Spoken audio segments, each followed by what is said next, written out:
अगर भारत ने हमला किया तो उसे जवाब मिलेगा। जानेंगे आखिरकार कौन ये बात कह रहा है और किसे पहले से ही डर लगना शुरू हो रहा है। तो वहीं दूसरी तरफ सऊदी अरब ने क्यों कहा कि डिसमेंटल करो। जानेंगे जियोपॉलिटिक्स में क्या कुछ चल रहा है। हमेशा की तरह जानने को मिलेगा बहुत कुछ। आइए जानते हैं इन खबरों को विस्तार से। एक चीज तो देखने को मिल रहा है कि पाकिस्तान के खिलाफ पूरी दुनिया इस वक्त खड़ी हो गई है। भारत के जम्मू कश्मीर स्थित पहलगाम में हुए आतंकी हमले से जुड़ी हर कड़ी पाकिस्तान की तरफ इशारा कर रही है। हमले की जिम्मेदारी TRF यानी कि द रेजिस्टेंस फ्रंट नामक आतंकी संगठन ने ली है, जो पाकिस्तान की जमीन से काम करने वाले लश्कर तैयबा का प्रॉक्सी है, जो अब कश्मीर में हमलों को अंजाम देता है। हमले के कुछ दिन पहले पाकिस्तान आर्मी चीफ जनरल असीम मुनीर ने कश्मीर को खुली धमकी दी थी और पाकिस्तान के गले का नस बताया था। अब एक बड़ी खबर निकल कर आ रही है कि पाकिस्तानी सेना की खुफिया एजेंसी ISI को लेकर आ रही है। पाकिस्तानी सेना के पूर्व अधिकारी आदिल राजा का कहना है कि सोमवार को जब पहलगाम में आतंकी हमला हुआ, उसी समय ISI के डायरेक्टर जनरल लेफ्टिनेंट जनरल असीम एक अहम बैठक ले रहे थे। इस बैठक में ISI के सभी डिवीजन के डायरेक्टर शामिल थे। आदिल राजा ने बैठक में किन बातों पर बात हुई इसका एजेंडा भी बताया। इसका पहला विदेशी प्रवासी प्रबंधन था, जो पाकिस्तान के सैन्य नेतृत्व के खिलाफ प्रतिरोध में महत्वपूर्ण कारक बना हुआ है। इसके अलावा आंतरिक राजनीतिक उपायों पर भी चर्चा हुई, जिसके तहत इमरान खान की पार्टी PTI को कमजोर करने के तरीकों पर जोर देने की बात है। पाकिस्तानी सेना अपनी गिरती हुई छवि को लेकर इन दिनों परेशान है। पाकिस्तानी युवा अब खुलकर राजनीति में सैन्य हस्तक्षेप की मुखालफत करने लगे हैं। इसके लिए ISI की योजना धार्मिक कट्टरपंथी पार्टी तहरीक लबलैक के जरिए विरोध प्रदर्शन करा के सैन्य नेतृत्व को लाभ पहुंचाने की है। बैठक में आखिरी और एक महत्वपूर्ण एजेंडे में पूर्वी भारत और पश्चिमी सीमाओं पर गुप्त ऑपरेशन था। हालांकि इस बारे में अधिक जानकारी नहीं मिल पाई कि ये ऑपरेशन कब और कैसे किया जाना है।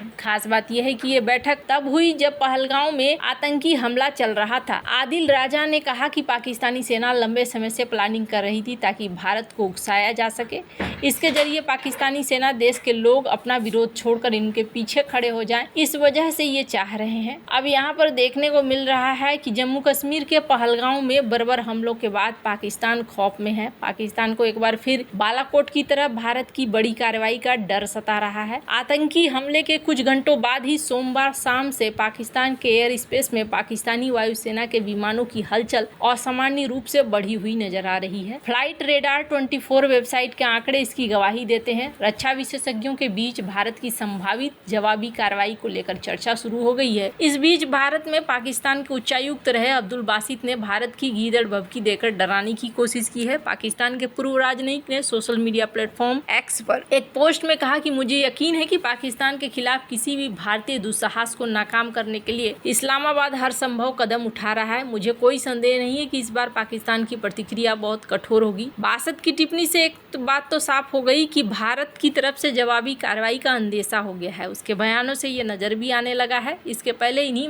बासित ने पाकिस्तानी प्रोपेगेंडा को फैलाने की कोशिश की थी, जिसमें घटना पर ही सवाल उठा दिए थे। बासित ने पोस्ट में आतंकवादी हमले को सेटअप बताते हुए कश्मीर मुजाहिदीन कभी नागरिकों को निशाना नहीं बनाते हैं, ये कहा था। इसके पहले पाकिस्तान के रक्षा मंत्री ख्वाजा आसिफ ने पहलगाम हमले पर प्रतिक्रिया देते हुए मुस्लिमों को लेकर भारत के खिलाफ जहर उगला था। पाकिस्तानी टीवी चैनल केब को फोन पर दिए हुए एक इंटरव्यू में आसिफ ने कहा था, दिल्ली में जो हुकूमत है उसके खिलाफ बगावत हुई है और ये घर में पनपा हुआ है, लोग हक मांग रहे हैं वगैरह वगैरह। पर यहाँ पर सबसे बड़ी चीज जो देखने को मिली है वो मिला है इस वक्त सऊदी की तरफ से जो रिएक्शन आया है। वो भारत और सऊदी अरब ने 23 अप्रैल 2025 को एक संयुक्त बयान जारी किया है, जिसमें आतंकवाद के उपयोग को खारिज करने और आतंकी ढांचे को नष्ट करने की आवश्यकता पर जोर दिया है। यह बयान नरेंद्र मोदी की जेद्दा यात्रा के दौरान जारी हुआ, जहां उन्होंने सऊदी क्राउन प्रिंस मोहम्मद बिन सलमान के साथ मुलाकात की। हालांकि बयान में पाकिस्तान का नाम स्पष्ट रूप से नहीं लिया गया है, लेकिन इसे पाकिस्तान पर अप्रत्यक्ष निशाना माना गया है। खासकर हाल ही में जम्मू कश्मीर के पहलगाम में हुए आतंकी हमले के संदर्भ में, जिसमें 26 लोग मारे गए। इस बयान ने भारत सऊदी अरब के बीच गहरे होते रणनीतिक संबंधों को रेखांकित किया है। नीचे इस बयान का एक विस्तृत विश्लेषण और ऐतिहासिक उदाहरण अगर बात करें तो संयुक्त बयान में भारत और सऊदी अरब ने आतंकवाद के खिलाफ सख्त रुख अपनाते हुए कहा है कि इसे किसी भी रूप में स्वीकार नहीं किया जाएगा और आतंकी ढांचे को पूरी तरह खत्म करना होगा। ये बयान कई कारणों से महत्वपूर्ण है।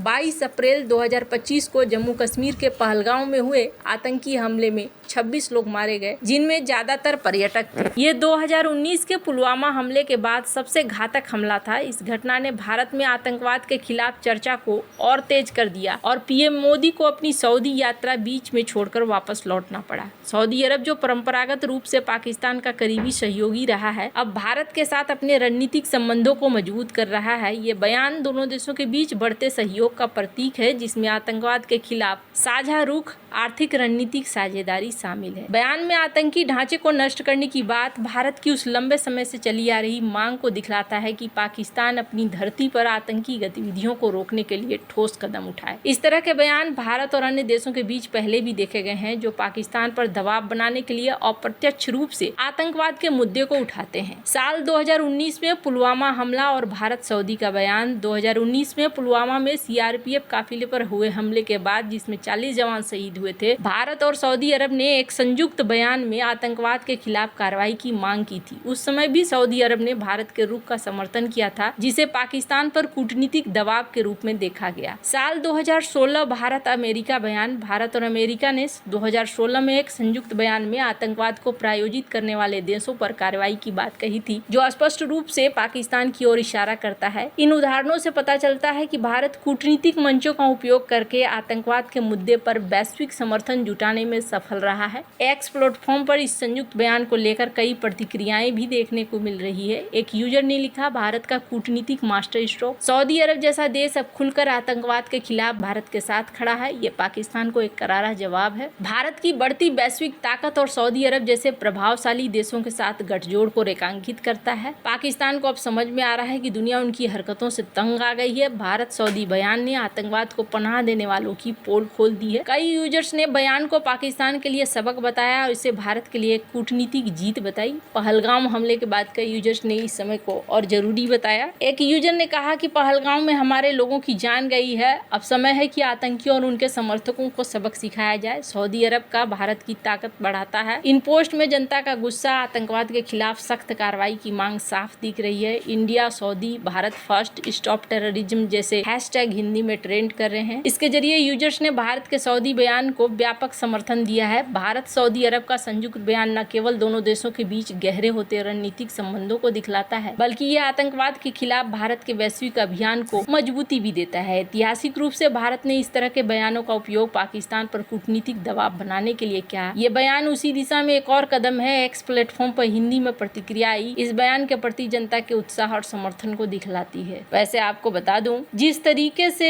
पिछली बार भी डोनाल्ड ट्रंप जब आए थे तो यहाँ पर दंगे हुए थे साल 2020 में, और फिर देखने को मिला कि इस बार भी उसी तरीके की चीज हुई। ऐसा लगता है जैसे कि कुछ चीजें भारत को जानबूझकर बदनाम करने के उद्देश्य से रची जाती हैं, जो भारत के लिए सबसे बड़ी समस्या है। वैसे आपको क्या लगता है, इन सब मामले में आपकी क्या राय है? कमेंट कर जरूर बताएं। जल्द मिलते हैं अगली वीडियो में नई खबर के साथ।